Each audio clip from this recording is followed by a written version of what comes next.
Good morning, everyone.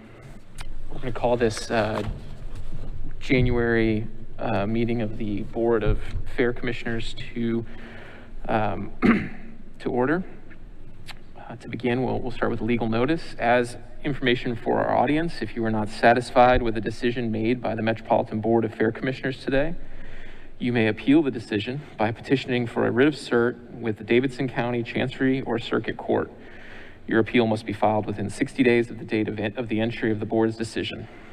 To ensure that your appeal is filed in a timely manner and that all procedural requirements have been met, please be advised that you should contact your own independent legal counsel. Okay,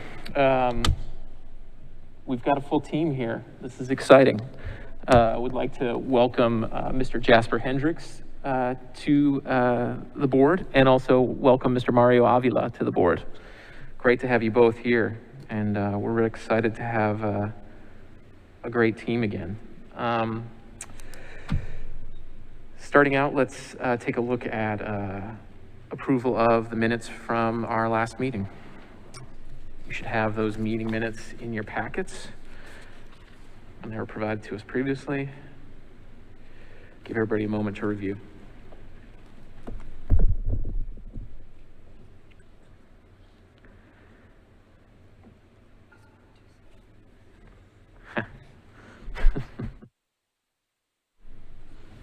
Move approval. Second. I hear a second. There's been a motion and a second to approve the December minutes. All in favor? Aye. Aye. Aye. Minutes are approved. Chair? Gee, I was hoping to get have a minute for our new commissioners to introduce themselves. if Sure, you wouldn't mind. absolutely. I was going to do that on a little later, but let's do it. Let's do it now. Mario, you wanted to tell us a little bit about yourself? Sure, thank you.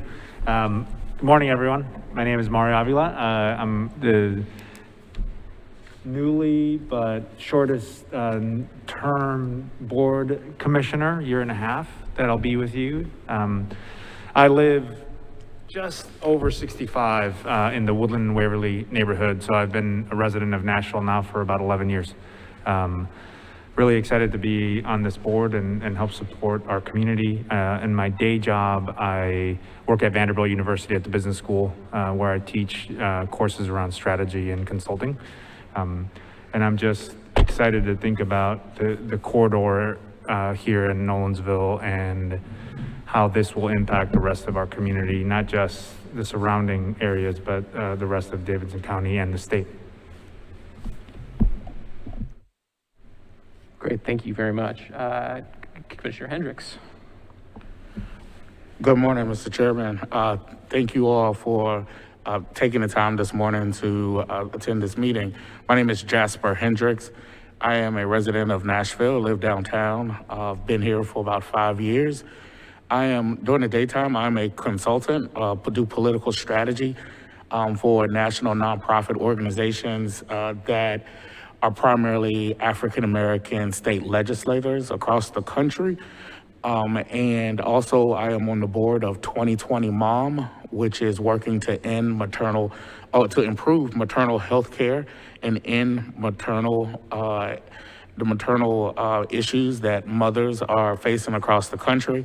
I'm also chair of the Davidson County Democratic Black Caucus, and also on the board of the local NAACP, where I chair the AXO program, which is the Afro Academic Cultural Technological Scientific Olympics, the Olympics of the Mind, that provides scholarships for students between the grades of 9 through 12. So I look forward to serving here on this board in this capacity to give back to a city that has been so great and awesome to me and my family over these last few years. So thank you. Thank you very much. Okay, let's move on to public comment time. We have 15 minutes total of public comment time, and any speakers, we would ask that they limit their comments to 2 minutes per person. Are there any public comments today?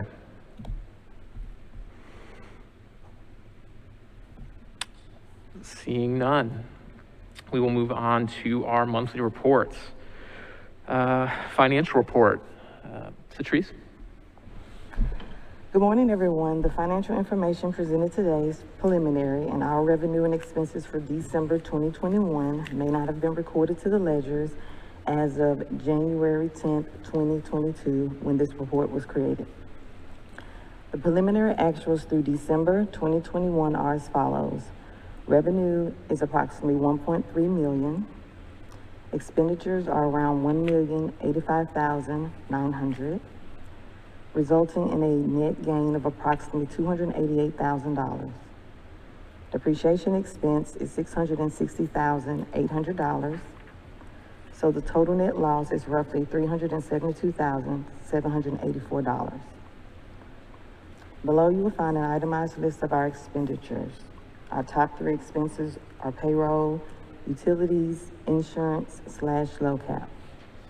Payroll expense is approximately $473,656, which represents 44% of our total expenses. Utilities expense is $210,900, which is 19%. Insurance permits low cap expense is $197,268, which is 18% of our total expenses. For the month of January 2022, our revenue projection is approximately $297,300, which is largely due to our lease payment that we will be receiving from Nashville Soccer Holdings for the mixed-use development of $200,000. On the agent report for this month, we have $3,300 in outstanding invoices.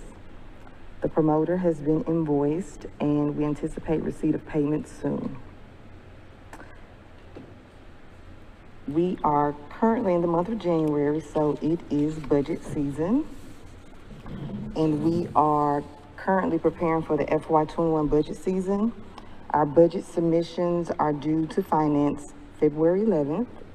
And our plan is to present our FY23 budget information to the board at our next board meeting on February 8th. This concludes the financial report. Are there any questions? Any questions for Catrice? Commissioner Hammer? Thank you. I guess, thank you for this information, Catrice. I guess in the next month's budget meeting, I'll be curious to know if we'll be asking for any supplemental. We feel like the next 12 months will be kind of back to normal as possible. So that's one thing I'll be looking for. Thank you. Any other questions for Catrice? Okay, we'll move on to the Executive Director's report. Laura? Good morning, everyone. I just have a very brief update on I think, one of our ongoing challenges, and that is staffing. We still have, I would say, 2 vacancies, and we are waiting for our new event manager for corporate sales to relocate from Nevada to Nashville. She's having some challenges due to COVID, flights being canceled, and other logistic issues, but we do anticipate her joining us and being able to introduce herself to you at the next board meeting for sure. We still have 2 vacancies in maintenance and operations. We've been having challenges still. We took a little bit of time off, of course, over the holidays, thinking that that may not be the most opportune time to schedule interviews. But we are going to be reviewing additional applications and scheduling interviews. So I would ask that if you have in your network any avenues by which you can distribute our job description and the application link, I will send that to you. And if you could forward that to your networks, I would greatly appreciate it. The challenge that we've had in scheduling interviews is that our candidates are not showing up to the interviews that we schedule.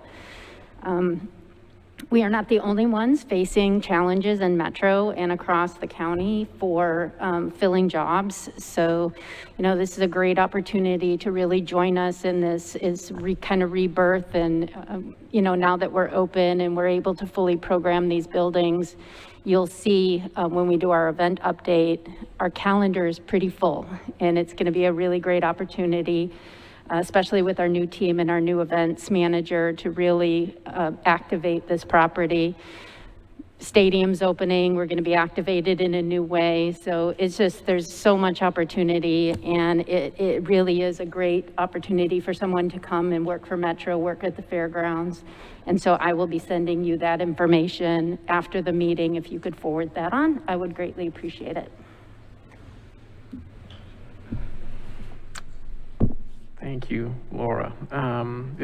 Chair. Yes, Commissioner Hemmer. One quick follow-up for Laura. What type of positions are open? Right now we have 2 in our maintenance and operations. So it is upkeep, general upkeep, preventative maintenance of, this facility. We would like to find someone who has a little bit more electrical experience. So, as sometimes, especially when the fair starts, we're going to have some unique electrical setups. So we would be looking for someone with that type of knowledge and expertise. Does not have to be like a master electrician. That's not what we're looking for. But, kind of a handyman type. The position also has a lot of responsibility for event setup. So they work closely with our event staff to set up buildings, and then again, maintain the buildings and grounds.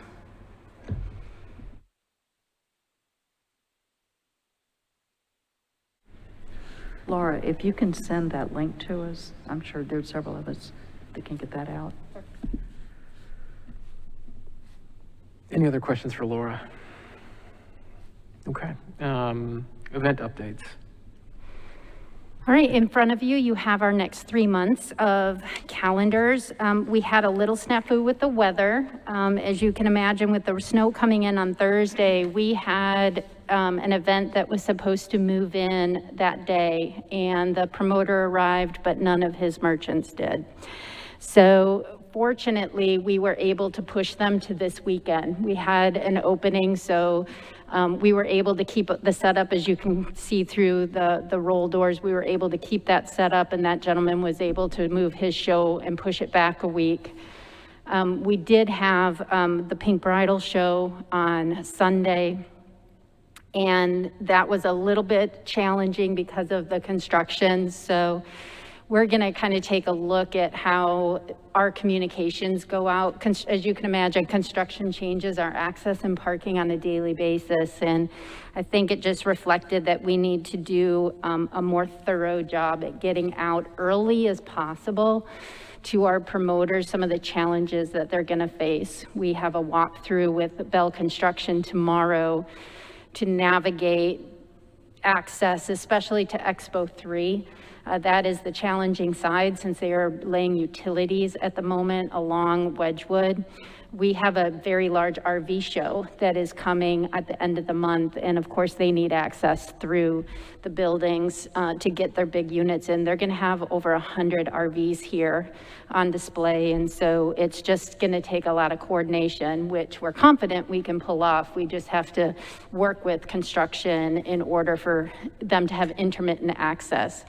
And I will say Bell has been incredible at working with us and adjusting, just like Mortensen Messer has with allowing us, access to the lots that we need and adjusting on a, 3-day, 5-day notice. So I do want to give credit to our other partners that are on the campus. They've been really gracious and flexible.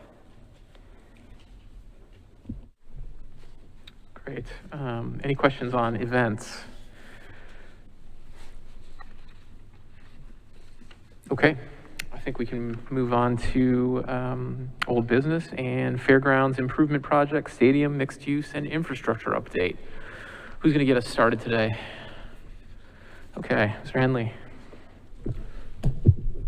Morning, board, new board members, council and staff. I'll be getting this kicked off this morning. I'll be reviewing financial documents that you should have in your packets. You'll have a blue sheet if it's printed in color related to the fairgrounds, proper projects, and then you also have a green sheet related to the fair park. Give a second for new board members, maybe want to find that. Before I begin, of course, I'd like to highlight that the financials that I'll be discussing this morning are approximately 45 days or so in arrears from actual work and services that are provided. So just want to give that context as we move through the document. Overall, for fairgrounds projects, we're at about 96% complete. And by complete, I should say funds expended related to those projects. As it relates to the Fairgrounds Expo Center, the majority of remaining funds related are in the FF&E category. I've been working closely with Satrice and staff to make sure we're monitoring and updating those as we progress through further expenditures. I don't think we've gotten everything related to the end of the year yet, but I believe we've seen all the invoices through early November. And so again, continue to expense that line item. The line item after that, the multi-purpose building up on the hill across from the expo will be nearing completion soon.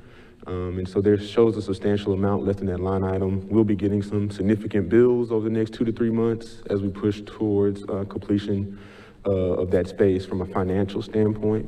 So just wanted to highlight that. And if there's any questions about exactly what's remaining, we can cover that after. Moving to the next section, would like to highlight that in that demo line item, it's been shrunk down to just one line item, about $40,000 that's remaining there. That's just related to temp storage, just making sure that we had projected a cost for temp storage for all of the equipment that was currently stored or previously stored at the top of the hill. Once the multi-purpose building is completed, all that stuff will be able to be relocated, and so we'll make sure we close out that line item or that project related to temporary storage. The last section that I'll touch on there is related to the Grandstands and Speedway. There's no new financial activity to report since last month, but of course want to make sure that the funds that are there are highlighted as we give this report. And then everything else on the bottom of that page is just related to previous projects, and again, no new activity. If there's no questions about that, I'll move on to Fair Park. Not a very exciting report related to Fair Park. There's no new financial activity related there. Of course, our team continues to work and work through design, but no financial activity in terms of movement or invoice payment there. But what I have done, worked and coordinated with Satrice, Laura, as well as Monique Odom and a few of her staff members related to our process and procedures for invoicing, clarified that process. We're all in agreement. It'll essentially operate how we did during Fair Park Phase 1. And so having familiarity between the two departments and working well together, feel confident that we won't have any issues as it relates to the financials and the accounting for that project. All right. Thank you all, and again, welcome new board members.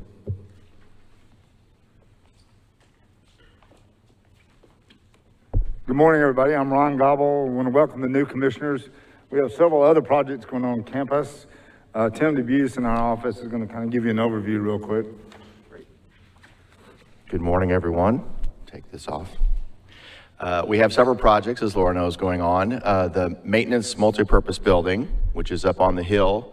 We're this close to finishing. We have power. The interiors is essentially complete. Snow slowed us down last week a little bit to finish the grading. The only thing that we will have to wait a little bit longer on is the water and sewer.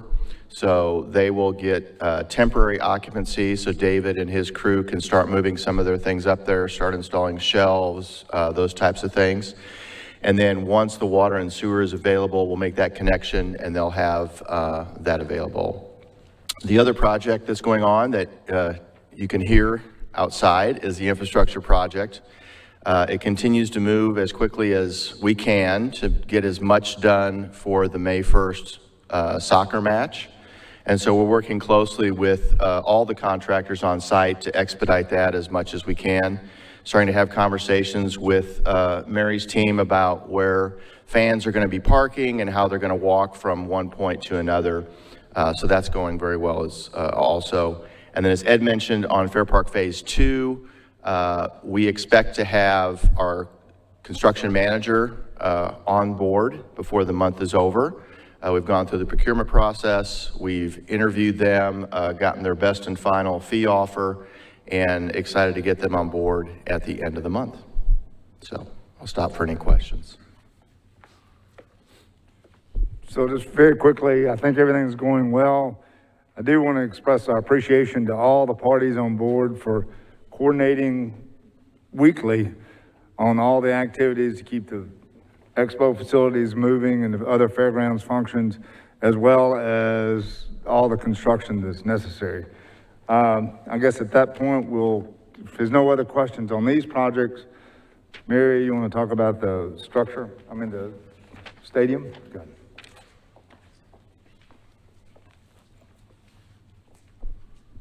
Good morning. I've got a very brief report today. We're pleased to report the construction continues on track for both our schedule and budget on the stadium. Since the December meeting, our team has made progress on the interior of the stadium with flooring, ceilings, and other interior finishes that are nearly complete in certain areas.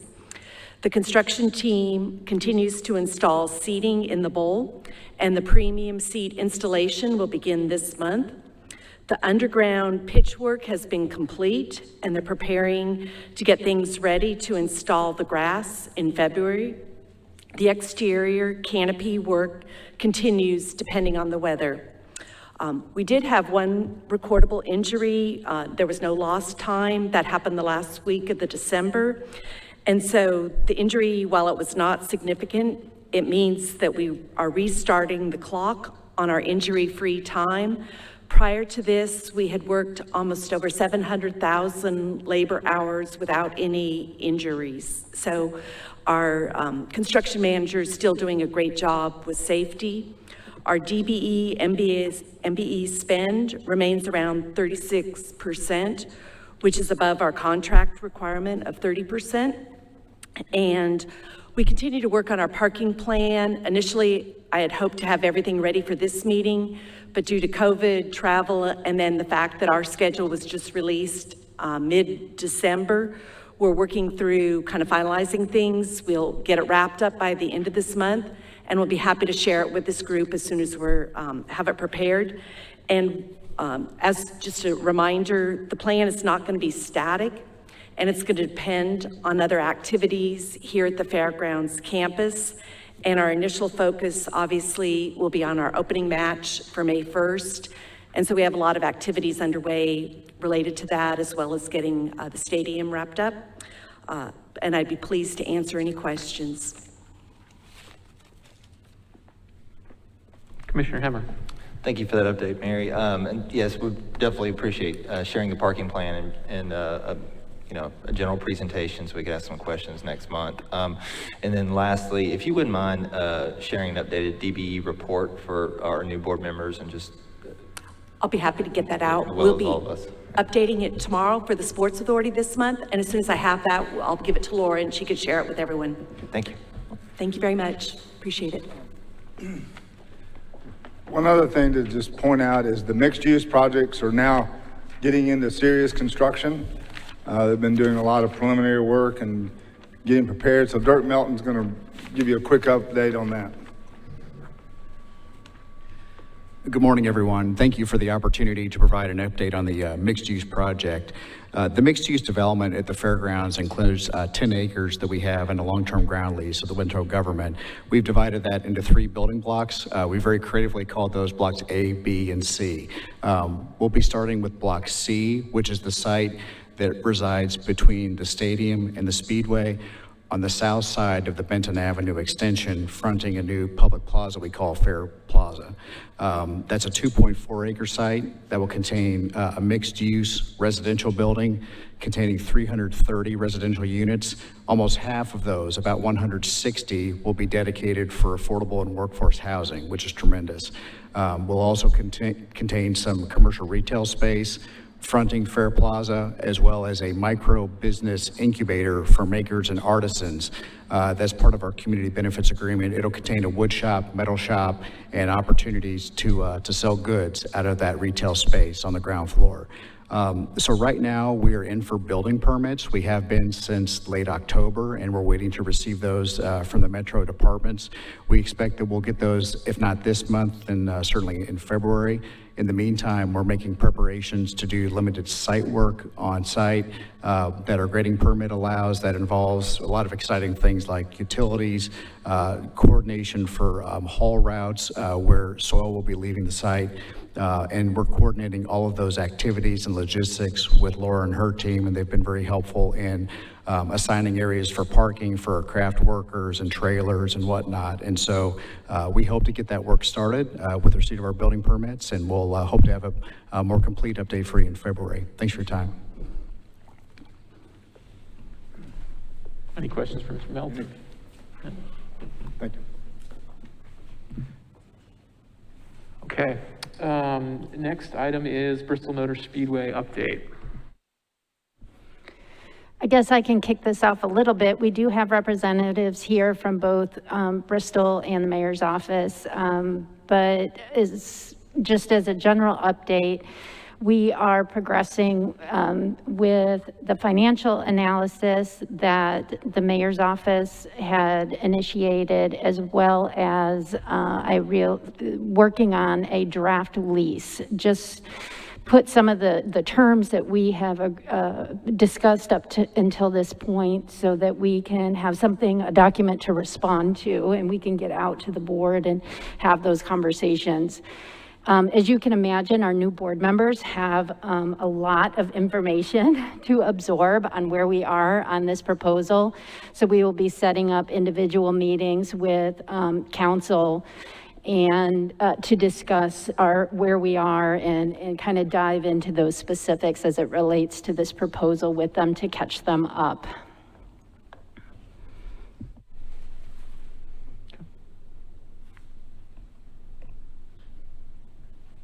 Mr. Eagles.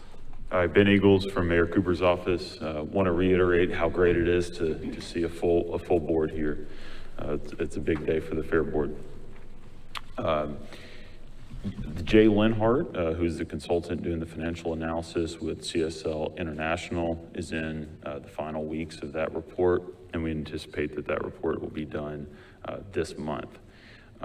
Knowing that, I come here requesting that the Fair Board move forward with planning a specially called Fair Board meeting to be able to hear a proposal for the future of the Speedway. Ideally, that meeting would be scheduled for the week of January 31st. So would request that you look at the calendar for potential possibilities, and then also look at scheduling a subsequent public comment meeting as well.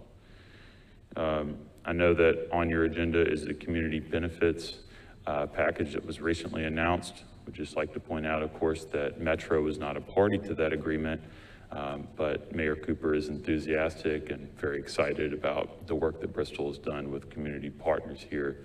And I know that Bristol has representatives here that can speak to that package.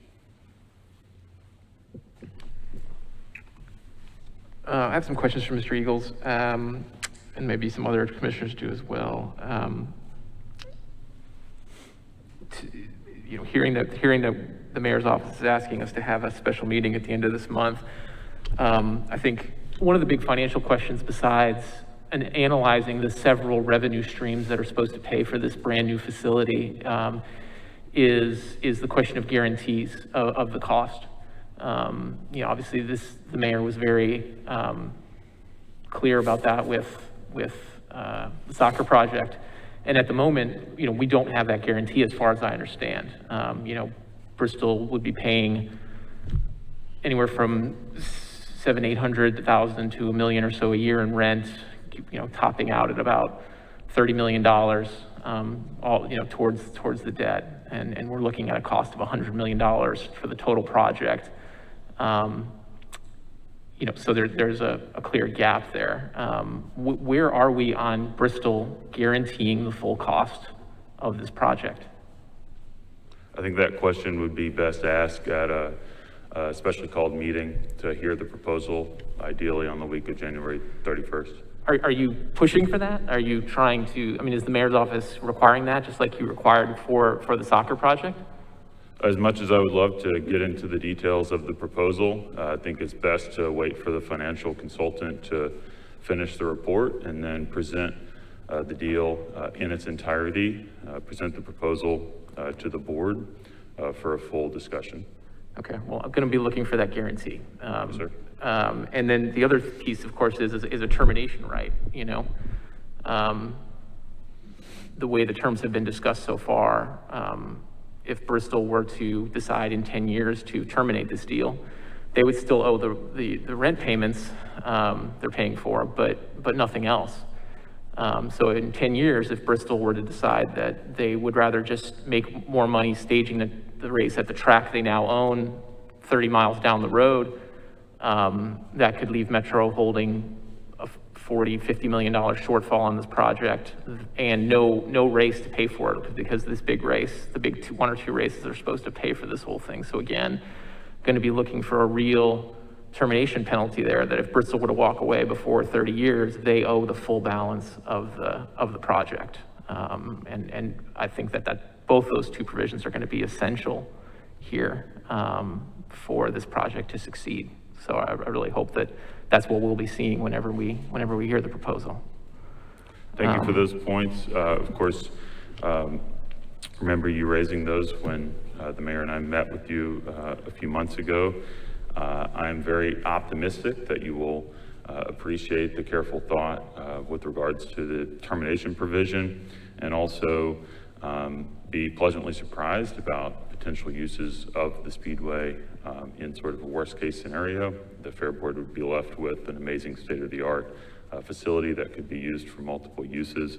But again, I think that would be best to get into at a specially called meeting to review the entire proposal. So there's just no, is that going to be the response for all these things? I'd like to hear about how things are going with the state. This deal relies on $17.5 million being given to us from the state. Where are we on those discussions? Those discussions are going really well. I think, again, you'll be very pleased when you see the proposal and the involvement from the state there. They're going to be a critical partner in making this project a success.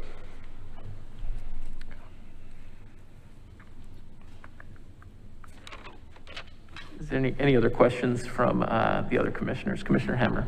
Yeah, thank you. Actually, my questions for either you or Laura. Have y'all had a chance to talk to Bristol over the last 30 days? No, and so I exchanged an email with Julie Bennett last night, and so that's my concern. And Mr. Eagles just keeps saying we're here a proposal. As Commissioner. Former Commissioner McAnally made clear, she had virtually no conversations about the operational details yet, because we were waiting on the financing. So I'm a little confused how we're going to be talking about the details of a proposal at the end of this month when we don't have the financial report yet, and we haven't had any discussion about the operational details that are going to be essential, such as limiting track rentals below 15, hopefully cutting the race weekends to 9. Things like that. When are those conversations going to happen, Mr. Eagles? My understanding is that's why you would call a specially called meeting to hear the proposal and discuss it as a board. Chair, I just have one question, Ben. Insofar as getting us the data that we need to look at, this consultant's report, the financials, can you give us an idea of how much advance we'll have prior to the end of the month to actually digest it, so that the questions that we have at that time are well thought out and thorough? That's a great question. The consultant is currently wrapping up the report. I believe we'll be able to give you roughly a week, based on what I know, to review the proposal prior to that meeting. But I'd have to check on that. That'd be great. If you could let us know, that'd be helpful. Thank you. Yes, ma'am. Thank you. That's all I have, Chair. What's the rationale then for not just hearing the financial report at our February board meeting? We would like to move forward a little quicker than that, and also to allow the board to focus on this Speedway proposal at a specially called meeting. I know you have a lot of questions, other board members do as well, and I think it warrants the attention of a specially called meeting. I think something that's going to need to happen before that is there's going to need to be some real discussions and negotiations about operational details, and that we need to have some real clear discussions about the essential limits that are going to need to be included in this and guardrails, and that's going to need to happen before the proposal is heard. With respect to just a quick point, the concept of having this specially called meeting would be to debut the proposal, to present a proposal, and then collect feedback from the board. It would not be a finished product per se, and so it would be a bit hard to have feedback, have discussions prior to presenting a proposal. I think the concept that we're outlining is to present a proposal and then work with the board, hear questions, hear concerns, and work through those. Mr. Chair, I have a question. Thank you, Mr. Eagles, for your presentation. I look forward to seeing the report. My question is more so about the community benefits, and I understand that that Metro government is not involved in it, but who made the decisions of who sat at the table to come up with these proposals, and why is there such a difference between what's being proposed for Bristol and what is actually happening with the soccer stadium community benefits agreement? Why can we find a way to merge the two? Because when it comes to tracking progress and everything, I'm thinking of, ahead. And when it comes to tracking progress and where we are and were we able to meet the commitments of these agreements, how do we make that a little bit more simpler for this body to make sure that we're doing what we need to do for the community? But first question is because I don't see, my concern is that there's some organizations that have experience in working with the community that were not at the table. That's a very thoughtful question. State law forbids Metro from being the negotiating party in a community benefits agreement. So much like in the case with Nashville Soccer Club, that was done with Metro as an interested but uninvolved third party. The mayor made clear to Bristol that if we were going to move forward with a big Speedway project, that there would need to be benefits to the community, that this would have to be, as Chair Bergeron has talked about before, that there would need to be solutions to noise, for instance. So although that's not something that is in the community benefits agreement, it is probably the largest benefit to the community from this proposal. So as a party that Metro was not a part of the agreement, and so we didn't dictate who they worked with. I would point out one major difference between the package that Bristol was able to put together and the package that Nashville Soccer Club put together with Stand Up Nashville would be the 10 acres. And so as part of this proposal, what you'll find is there is no carving up of the fairgrounds with acreage going to a separate use. And in my understanding of the NSC community benefits agreement, is many of those things are focused on that 10-acre site. The very things that they just spoke about, affordable housing, maker space, that there is no space in this proposal to do things like that. And so I think Bristol had to get creative with working with community partners off-site But I would encourage you to reach out to Bristol and mention potential partners if you feel like they've left some out. I think that's a worthy discussion. I hope we're gonna have some more discussion on that in a moment about this. I'll park some of those comments, but I think one thing that ties together the financial concerns we have about this project and needing Speedway Motorsports and Bristol Motor Speedway to guarantee the full cost of the debt, just like soccer was required to come back to the table and get even further along on. There's also a financial need for real investment here by Bristol overall. Bristol needs to step up, guarantee the full debt of this project, but they also need to step up with their community benefits, and we'll talk about that too. We want to see real numbers from their own pocket, not from fundraising from others. Mr. Marcus Smith has a very large wallet. He just paid $130 million for 2 tracks to buy races. It's time he opens up that wallet if he wants to be a part of this Nashville community. And so I think that that's the thread that ties this all together, Mr. Eagles, as we look at this. And I hope that this informs the proposal we get. I'm happy to hear that the proposal is just a kickoff. We've had kind of fits and starts here where it's like we're supposed to get the full proposal last May and we didn't. And so, but I'm happy to hear that that's a beginning point for negotiations, not an end point. And so that portends towards public engagement from there, because the community still doesn't know any of these details yet as well. So, so it sounds like we're making a little bit of progress, but I really hope what we see when we get to finally the details of this proposal is a real hard financial commitment from Bristol that needs to be there if this project is going to move at all.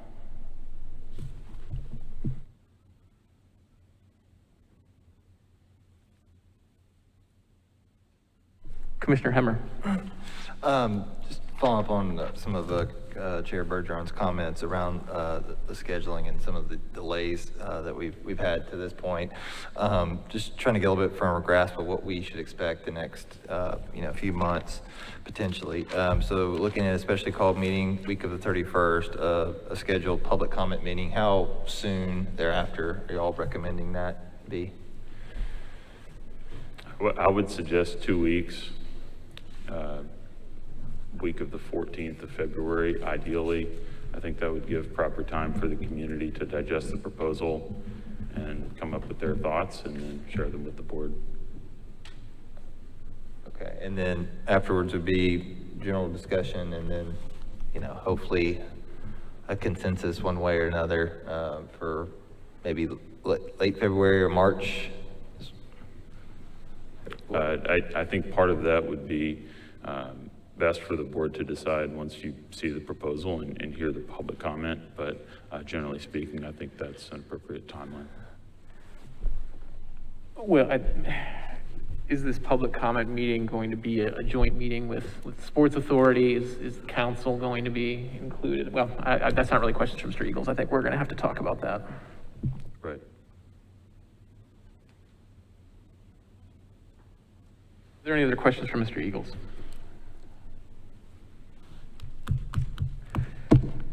Thank you so much.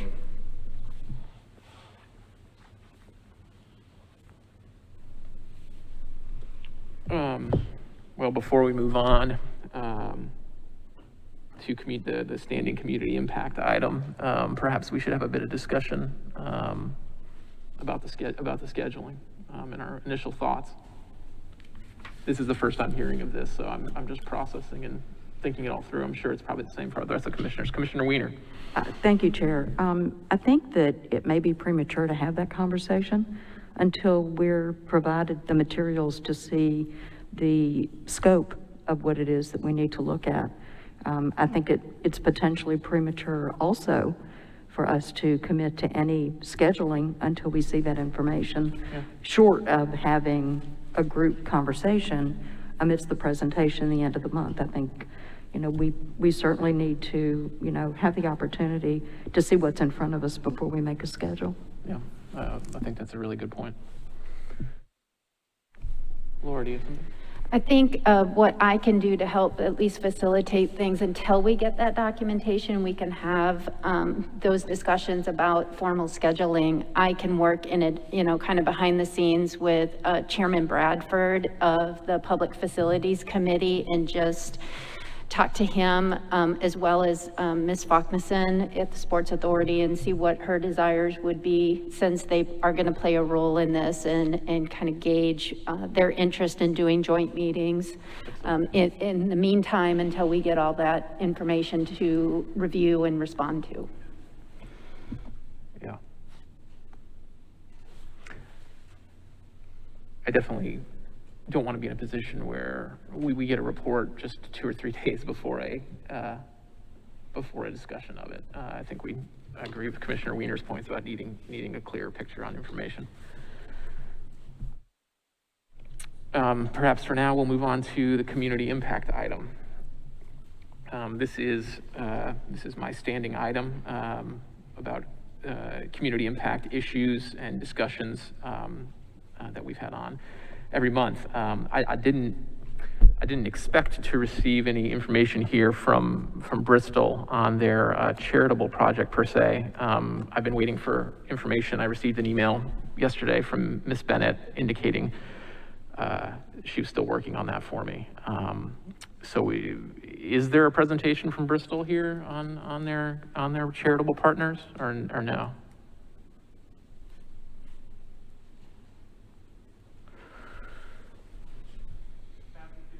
Bristol Motor Speedway. We do not have a presentation prepared on our community partners. We will happily provide that information to y'all individually, and then we can talk about it at one of these meetings going forward.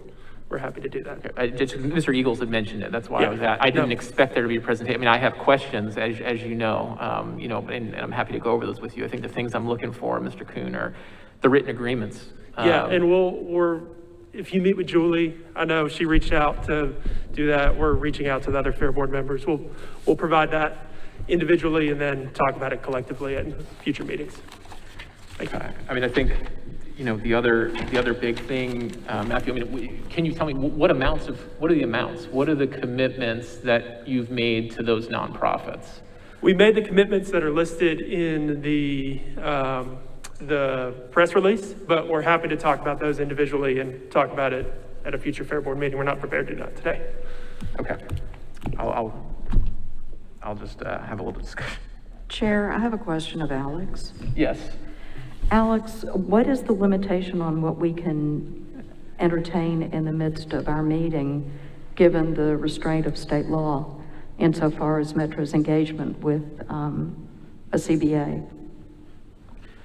Well, I'll point out that I'm not sure about the state law aspect. I know that Metro typically is not involved in those discussions.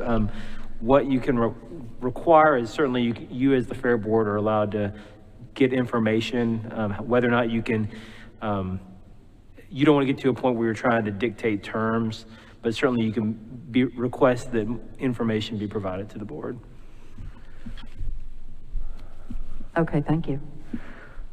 Well, and so just to have a little discussion on this, I think, and Commissioner Hendricks had raised some questions as well, and I'm happy to hear that. I think that we are allowed to encourage and lead discussion on the need for community benefit, and I think that's what this entire commission did for soccer. It was very clear. The Metro Council was very clear. They had expectations that those conversations were going to occur. And to Commissioner Hendricks' questions, I'm not clear. I don't have the information yet on who was and was not at the table. Certainly have been encouraging some of the parties that were involved with soccer that I think those discussions should occur. I haven't gotten a satisfactory answer from Bristol or Mr. Weaver about why those meetings haven't occurred. I know that there were some letters exchanged. I think Stand Up Nashville expressed some concern about meeting in private. They didn't want to do that when there weren't any details. Bristol sent a letter back, so both sides seem to be talking past each other a little bit. But I think it's important that we do ask for more information and information such as what are the actual financial commitments here? Because the press release from Bristol doesn't say that. What are clearer programs at issue here? The Bristol press release doesn't say that. And what is the corporate money here? And I want to stress this again. I candidly received a really hard time for my questions in this regard during our public hearing in May. But I want to be clear, raising money for charity is always a good thing.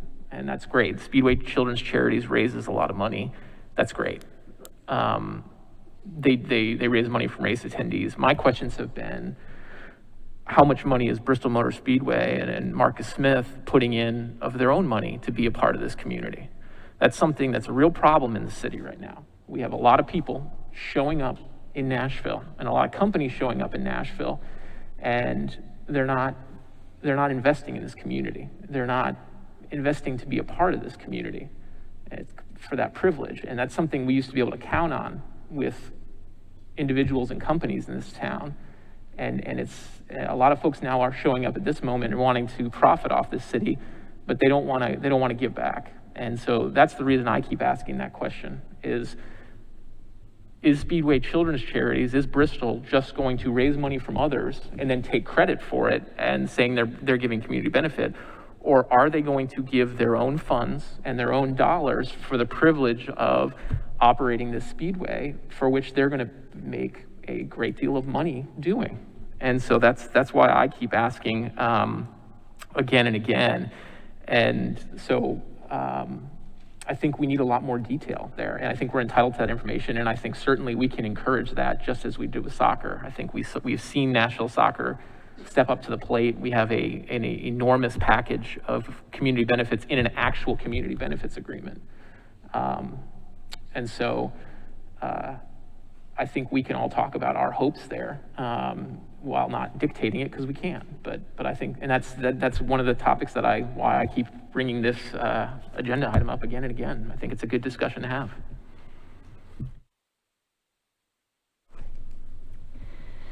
I will just respond also to Commissioner Hendricks' question about who was at the table. I've had many conversations with Jerry Caldwell, who's now the president of Bristol Motor Speedway. Congratulations, Jerry.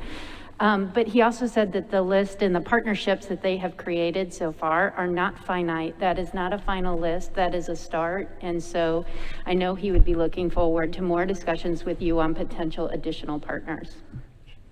Yes, because I would, and I bring this up because I'm thinking about the conversation, that we had just a few minutes ago about, finding workers for this place, and NASCAR has a very interesting internship program where they encourage young people to get involved and to learn how to work on these cars, how to, and especially now when we're looking at electric vehicles that are being made, what can we do as far as workforce development is concerned for some of the young people who may be interested.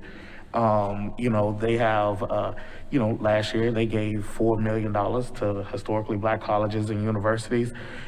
Just in Memphis during the Southern Heritage Classic, there was $1 million per school for HBCU, Tennessee State University, Lemoyne Orion, and 2 other schools. What is their commitment to, to education, here in our community? And I saw that they said, provide resources to 2 schools, but what are those resources? Is it 2 pencils? Yeah. So what is the commitment, in helping us? That's what I'm looking at, educate and build a workforce here, so that way we can begin to look at rebounding post the pandemic and getting people to work. I agree. That's a great example. Seeing Bristol fund internships. They could fund the cost of additional internships in a program like that. That's a great example of a hard thing. On labor and workforce, one other thing I wanted to call out is, the press release. This is one of the other details I'm wondering about. The press release mentioned matching the soccer community benefits agreements commitment of a $15.50 minimum wage for all employees. Well, for the Bristol side, one piece of information I'm looking for is who's that commitment made to? it's fine to be, it's good, it's very good to be able to say you're going to do it. That's a great start. But if there's no commitment to any group or thing to do it, well, the first economic downturn we have in 3 or 4 years, maybe that goes away because they don't have to. And so just to agree with you, Commissioner Hendricks, I think right now they've started, and that's always a good thing, but there's a lot more that I think we would all like to see from this, real commitments, real hard dollars for sure. Anybody else have any thoughts on that?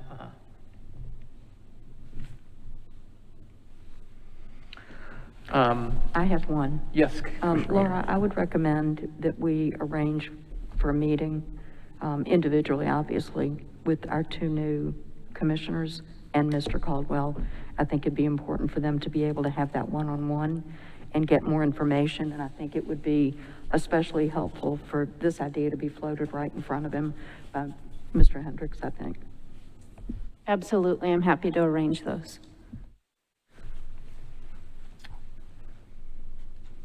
The second item I wanted to discuss in community impact is the item I always want to discuss in community impact. And we've got all the parties here that can hear it and make sure it happens. And that's the continued need in light of the addition of, potential addition of at least 2 3-day race weekends and uncertainty about the true effect of sound mitigation and how well it will work to, do what is fair to the community and try to limit impact in other ways. And the big way I continue to say, and I'm going to continue to say at every meeting, is to get track rentals down to 15 or less and to honor the time frame that we've recognized in our most recent 3 contracts of track rentals currently from 3 to 7 p.m.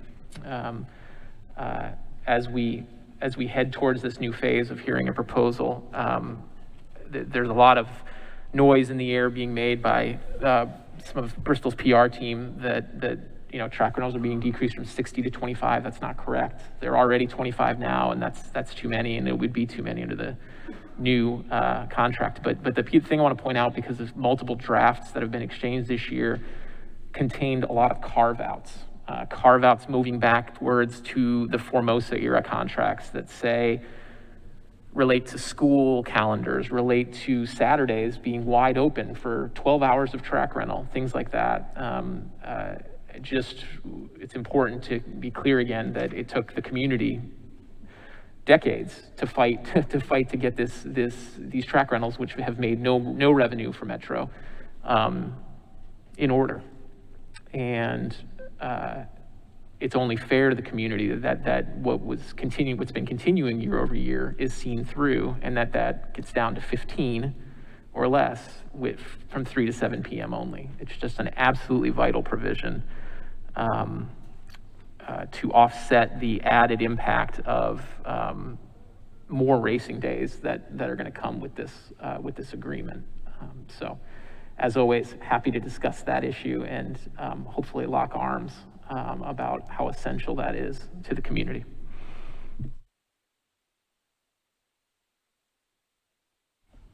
Hearing no discussion, we can. I can just give a little bit of an enlightenment.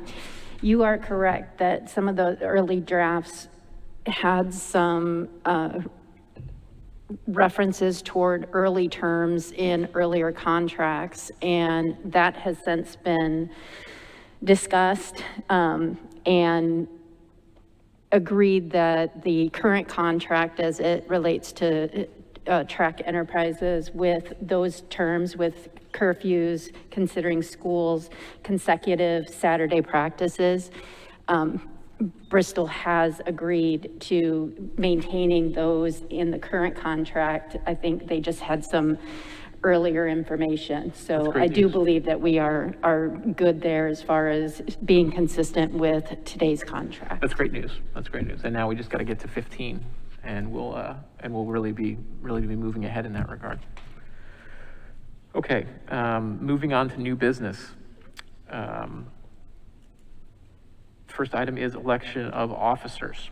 At the last meeting, when we were lesser in numbers. The commissioners who were present agreed that it was a good idea to meet our obligation to elect new officers at that time, but only through today's meeting, so that we would have a chance to have a full board vote for officers. And so we are here to do so today. And I may need to get a little help from Alex as we make sure we do this the right way. Because, well, I guess we will be voting on both chair and vice chair today, correct? In accordance with what we did last meeting? That's correct. And the terms will be through the original term. I think that goes through June of this year. Okay. So that's where we are. I will say I would be thrilled and honored to be able to continue to serve. It's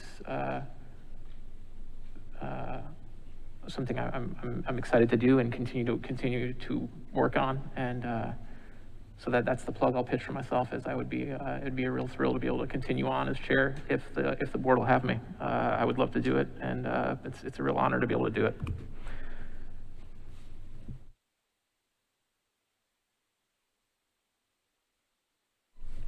Commissioner Hammer. Thank you, Chair Bergeron.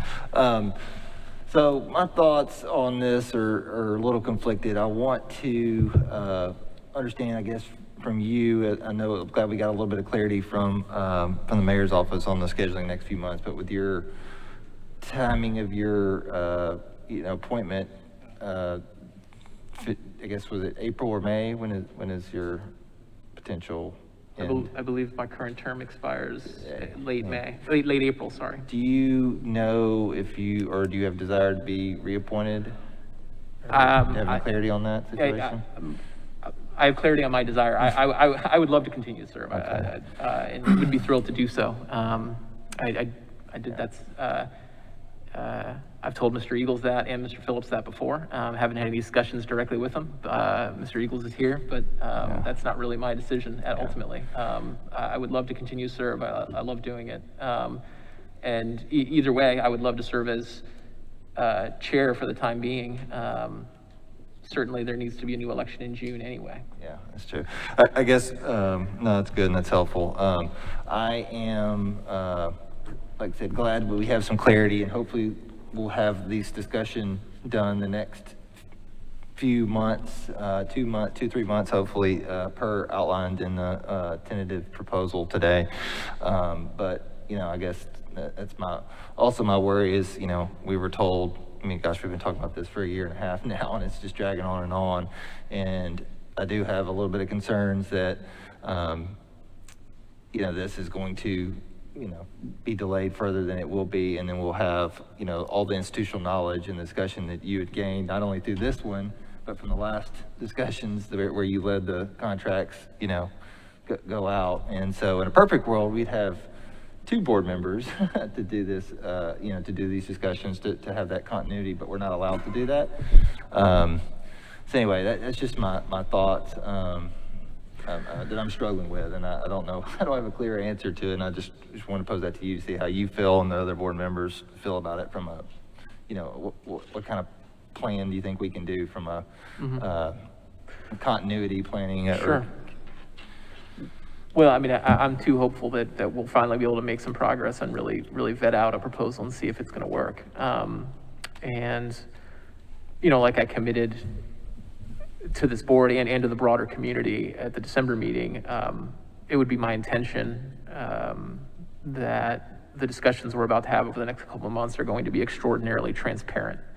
The community has not gotten the information they need, and I think by extension, the board hasn't either. And it's going to have to be very transparent. And so I would hope and plan that my involvement with those discussions, if I'm allowed to continue as chair, would provide a lot of that transparency on an ongoing basis. And if for some reason I was not allowed to continue to serve, I would do everything I could to arm this whole board along the way with all of the knowledge that has been garnered with discussions with Bristol over the last 3 or 4 years. Candidly, I would like to see this through. And ensure that a deal we reach is both financially secure, but also addresses the community impact that I'm so concerned about. And I think that I see that opportunity. That's why I would really like to be able to continue on and finish this out and hopefully find a deal that works for everyone over the next couple months.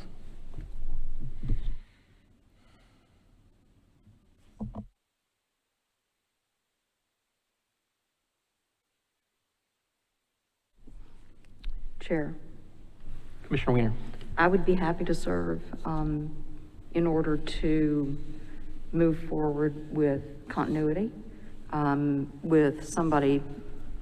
I have firm collaborative experience with that acrimony, and have shepherded quite a few controversial subjects through pretty large bodies downtown, and am committed to being here. My term extends another 3 years, and I think that this board deserves, and the community deserves, the opportunity to have someone on board who is going to be on the board with certainty.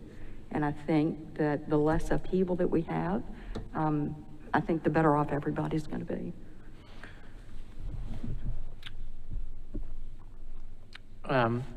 Appreciate those comments. I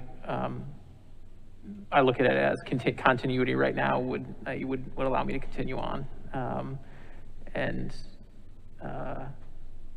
certainly, Commissioner Weiner, if you continue to serve as vice chair, you're there just to step in if for some reason that something changes in May or June, and certainly again, June is going to be another election anyway, and we could revisit that.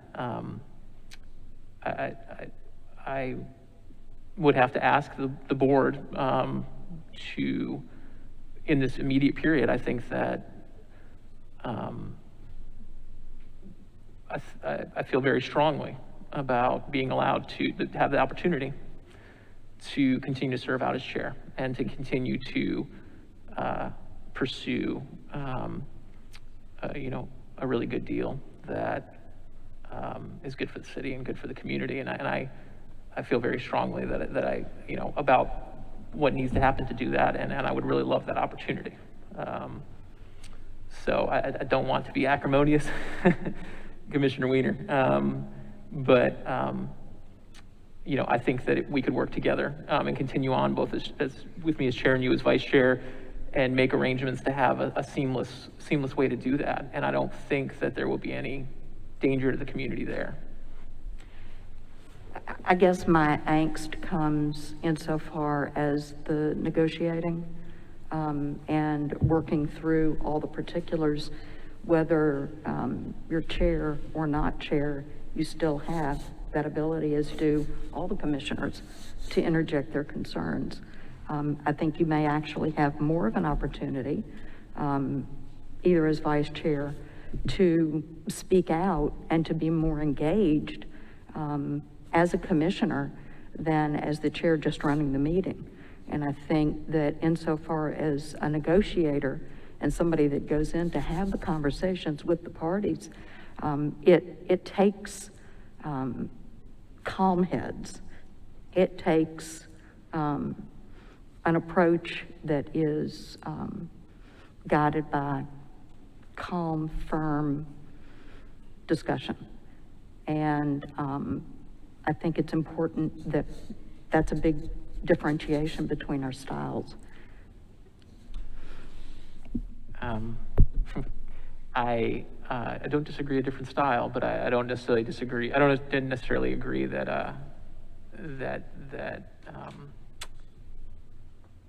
I can't serve the commission that way. This is what I do every day in my day job. I negotiate transactions worth, tens to hundreds of millions of dollars. And so I have experience doing that, plenty of it. And I've also worked in and out of government doing it. And so I have a lot of confidence in the ability to do that. But I'll also be candid. There have been periods of time in the discussions of the last few years where I think that Bristol has made the calculation that if I'm not in the negotiating chair, they don't have to consider those terms. And I've had that confirmed to me by multiple folks. And so I think it's important that they're forced to the table to really address some of the concerns that are essential here. And so I want to be cooperative with you, but I'd really, having served on this commission for 4 years, I would really like the opportunity to serve as chair. I would ask that from the rest of the commission.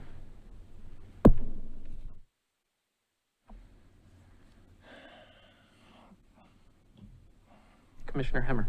Chair Bergeron, thank you. I like that with this board, I feel like we've had pretty unanimous decision on everything. We've been very getting along. I don't like acrimony any more than you. But I also just, like I said, my gut was just, had so much uncertainty with Commissioner McAnally resigning unexpectedly, with things dragging on longer than we all expected on this. And then, having the issues with your tenure uncertainty, just, my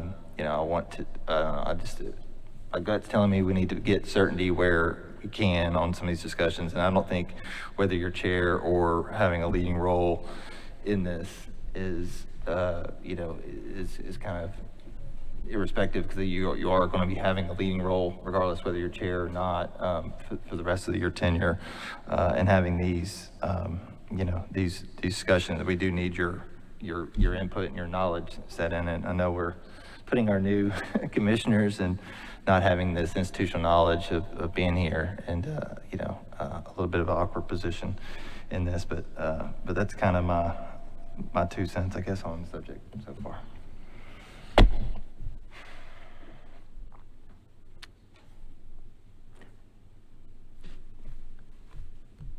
So, Mr. Chair, I have a question. So what will be the process to do to take nominations?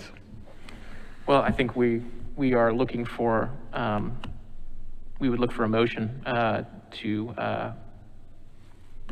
nominate a chair, correct, Alex? Yeah, at this point, once the discussion's concluded, if someone wants to make a motion for the election of a particular person for chair, that would be moved in second. Well, and you could do it by a separate vote if you wanted to do the chair vote first, and then once that's confirmed, you can then elect the vice chair. But that can also be done by one motion.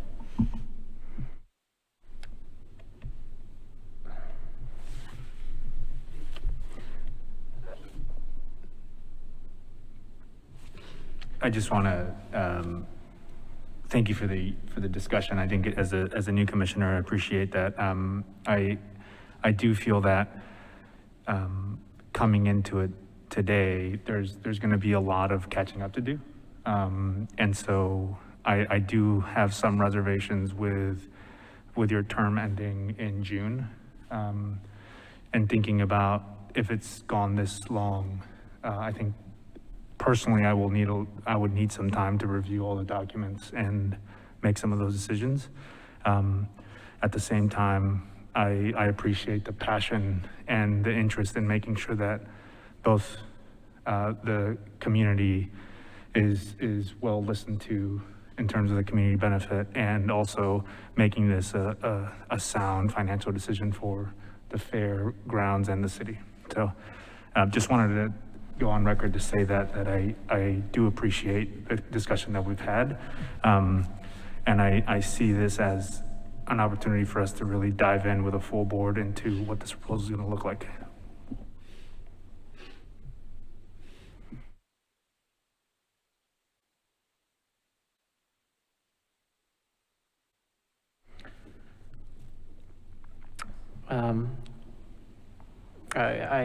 I hear the concerns of the commissioners. I'm not going to say I'm not a little disappointed with the direction it's going. I stood aside last winter, and like I said, between that period of time over the spring, there was a notable departure from community concern in the Bristol discussions, and so I just can't agree here to voluntarily just sort of make another nomination in the other way. The community is watching what's happening here, And I think that the community's voice has not been heard in these discussions, and I want to drive that. I want to drive it in a way that gets a deal done, and I'm willing to do that and work really hard to do it over the next few months. I would ask for that opportunity or otherwise. But if Commissioner Hemmer wants to make a motion, he can make a motion. All right. Thank you, Chair. And again, I think, this is, my thoughts are more, it's not anything having to do with you or your leadership or your, abilities. I do, again, want you to take a leading role in this, and the board and the institution needs you to take a leading role in this. I think it's more of an issue of timing that creates some uncertainty for me. And with that, make a motion for Sherry Weiner for Chair of the Nashville Board of Fair Commissioners. A second. There's been a motion and a second. Is there any discussion? Okay, let's have a vote. All in favor? Aye. Aye. Aye. No. The motion passes 4-1. Commissioner Weiner, congratulations. You are the new chair of the Board of Fair Commissioners, I guess, effective the next, at the end of this meeting, correct, Alex? Okay, so we've done this separately, and that leaves us with a vacancy for vice chair. So we would look for a nomination for vice chair. I would like to nominate Commissioner Bergeron as vice chair of the Fair Board. A second. There's been a motion and a second to nominate myself as vice chair. Is there any discussion on that motion? All in favor of that motion? Aye. Aye. Aye. Aye. Okay. And so those officer elections will take effect after the end of this meeting. Moving on to the next new item of business. This is, I think, Laura's item, American Rescue Plan funding. It is, thank you. I had received a request from Commissioner Weiner to take a look at and work with Metro Finance on the possibility of any additional funding that may be available through this latest round of federal funding. It's been quite a while since the CARES Act funding was received by Metro. At the time, when we were working from home and we were serving as a shelter, we had pursued every option with Metro Finance to see if we qualified for any of the funding that was made available. Unfortunately, due to our status as not a full entertainment venue, we were not eligible for small venue grants. We were unable to recoup any funding from CARES Act to replace revenue for the fairgrounds. So if you recall, we were able to get some CBDG funds that allowed us to recoup our depreciation and our property insurance, which was a huge benefit that we just booked recently. For the new commissioners, we received that reimbursement through MDHA of $663,000. So now that the American Rescue Plan funds have been dispersed to Metro, Commissioner Weiner had asked me to look at whether or not there was any opportunities for our flea market specifically. And in working with Ms. Wiggins over at Finance, we do believe that there is a viable opportunity for support to our flea market vendors. You may remember that we were closed from March 2020 through May of 2020. We reopened in a limited capacity with our monthly flea market to outdoor vendors only in May of 2020, and we were reopened fully just this past October. So for 14 months, there was a full closure, and then 18 months of full or limited opening. This has severely impacted not only the market, but our vendors as well. Unfortunately, many of our vendors suffered effects of the pandemic. We had some members pass away, unfortunately. We've had vendors who have lost their businesses. We have had new people who are, I would say, hesitant to invest back into the flea market due to uncertainty of customers and the ability to sell. It's just really impacted our average 500 dealers, and it severely impacted their small businesses.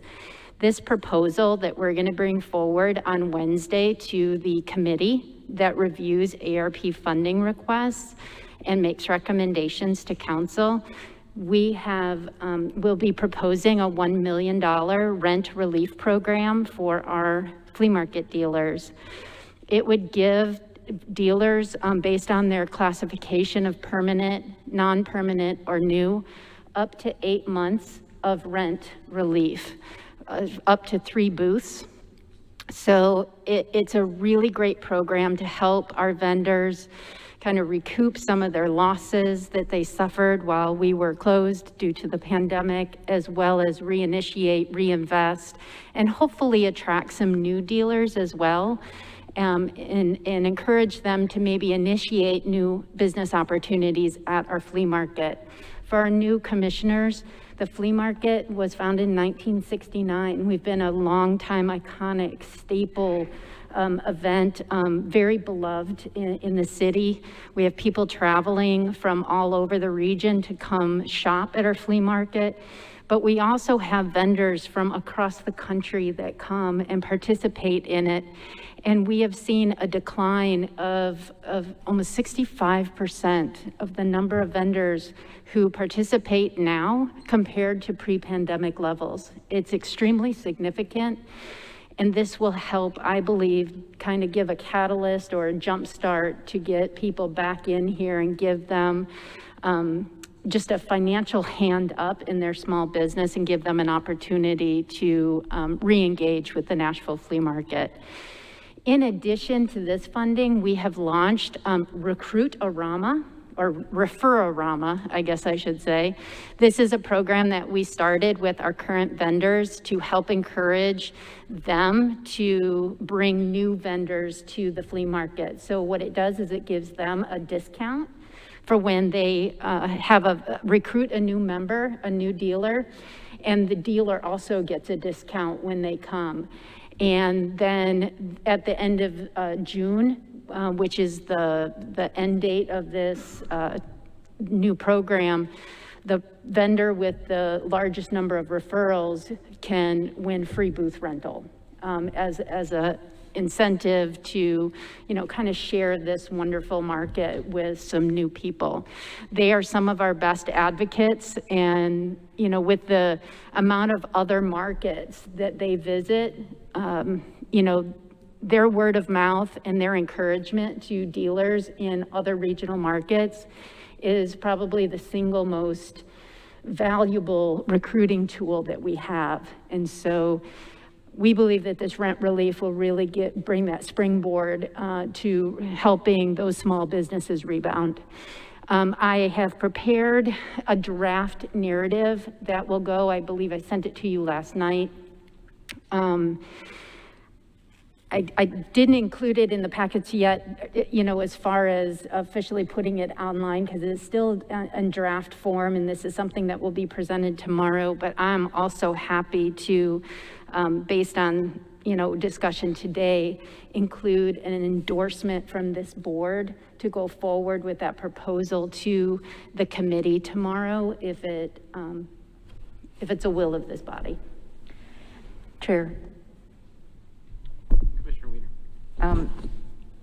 I think it's extraordinarily important to have the endorsement of this committee in front of the group that's going to be reviewing the request for funds. I think it's essential that we make it clear to them that we're family, our fairground vendors are family, the neighbors are family, and that's what drives this decision-making here at these meetings. And I think they need to understand that we see this as essential to being able to prop up those that in many cases were the most hurt by what we've been through the last 2 years. So I would move that we endorse this in whatever wording is appropriate that you may want to come up with and share with us.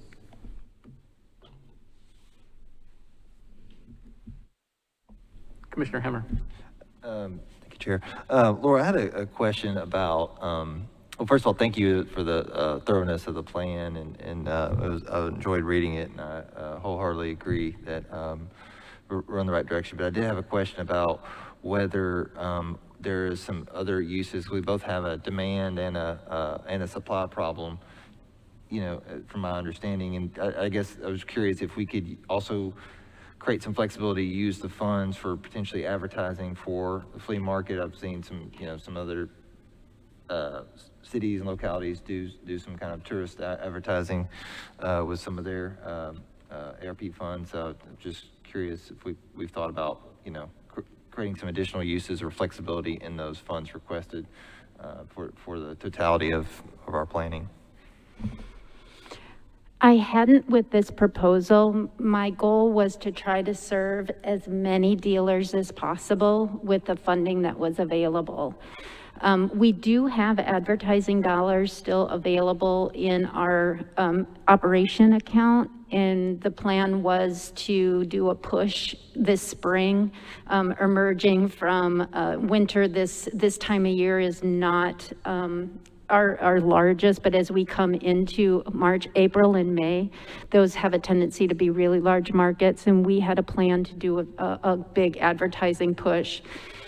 We're doing okay from a customer and foot traffic perspective, but it's our vendor count that's so down, but that will bleed eventually into our customers as they see that maybe their favorite vendor isn't there or there isn't enough variety. So while we're not seeing a huge decline in customer foot traffic at the moment, if we don't invest in the market and come up with a really good plan to recruit vendors, I do see that falling off. So it's not as much at this point today advertising to customers, it's recruiting vendors. But in April, prior to our big spring markets, that was our plan to update our commercial and to get some more digital advertising to kind of re-energize that message to the community that we are open.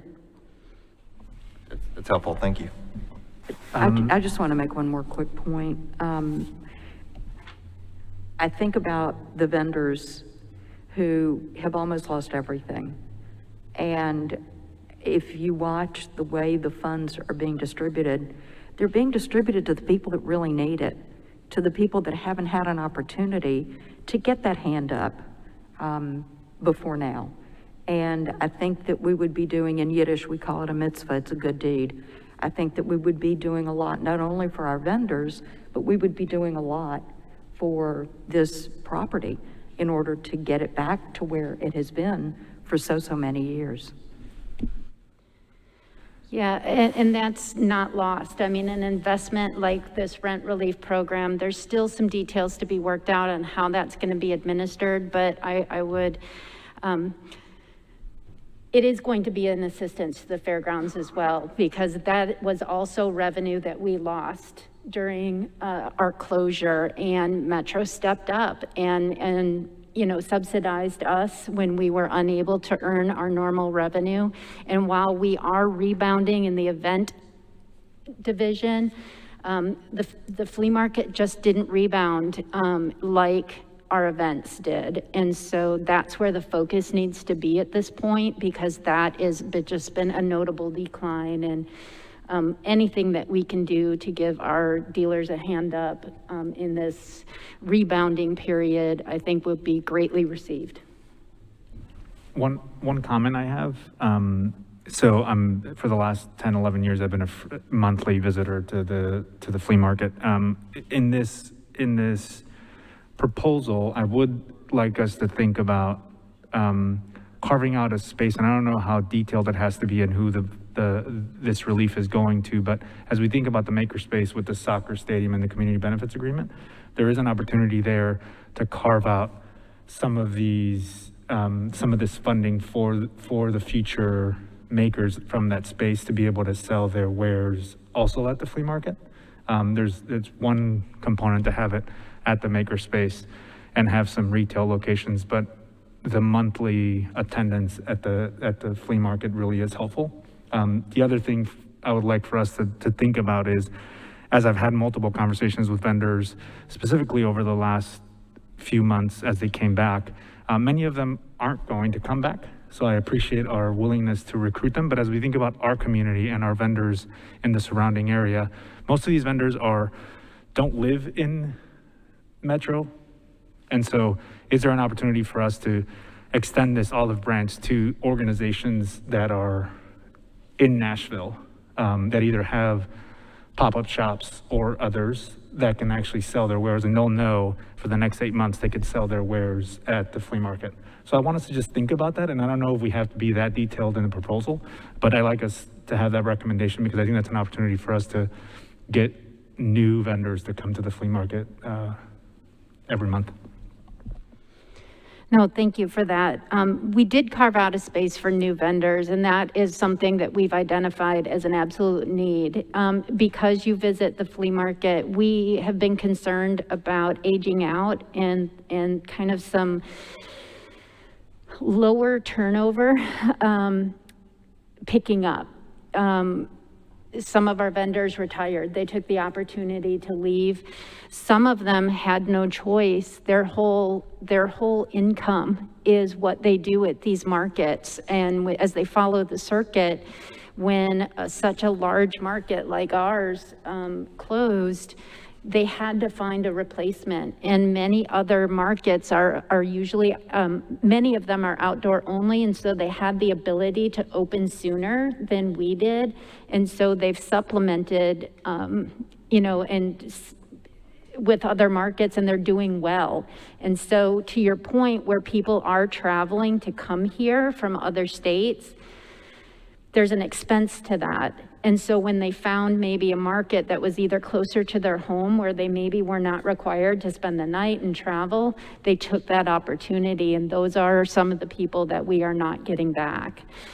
So you're right. I would love to, again, it's really a good networking opportunity with the board's assistance. If we can reach out to some of these other places, our interest is absolutely recruiting new people, new businesses to sell here and to show their merchandise. We've got everything from socks to high-end antiques. So we take a variety of dealers, and we would be very interested in looking at new vendors. Yeah, and happy to help with that. Appreciate that. Right off the top of my head, I think about the Oasis Center and their bike recycling and upselling. I think about Humphrey Street Coffee. There's just a lot of opportunities for organizations around our neighborhood that gives them a different look at the opportunities to sell to different flea market attendees. So thank you.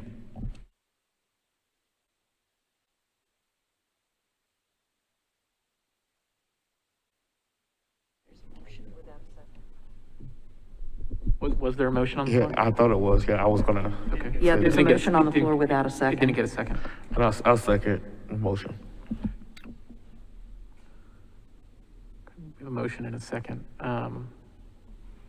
Since it's been a beat, do we need the motion restated just so everybody knows what they're voting on? I'm happy to do that. I'll move approval.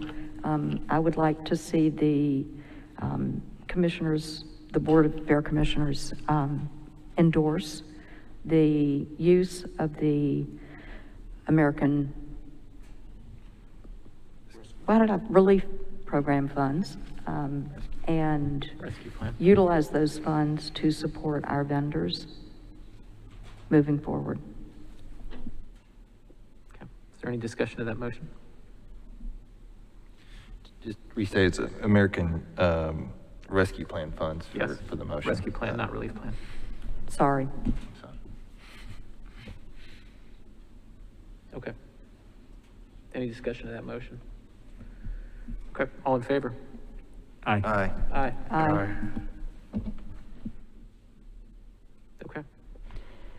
I will add that and redistribute for your information. That will be today, too.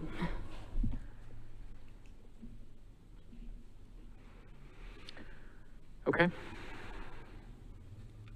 That concludes all of our business. It sounds like we may be seeing each other again, possibly sooner rather than later, and have important things to consider. And again, the community is going to be watching and counting on us. So, do I hear do I hear a motion to adjourn? Move to adjourn. Do I hear a second? Second. Okay, all in favor? Aye. Aye. Great. Meeting Aye. adjourned. Meeting adjourned. Thank you.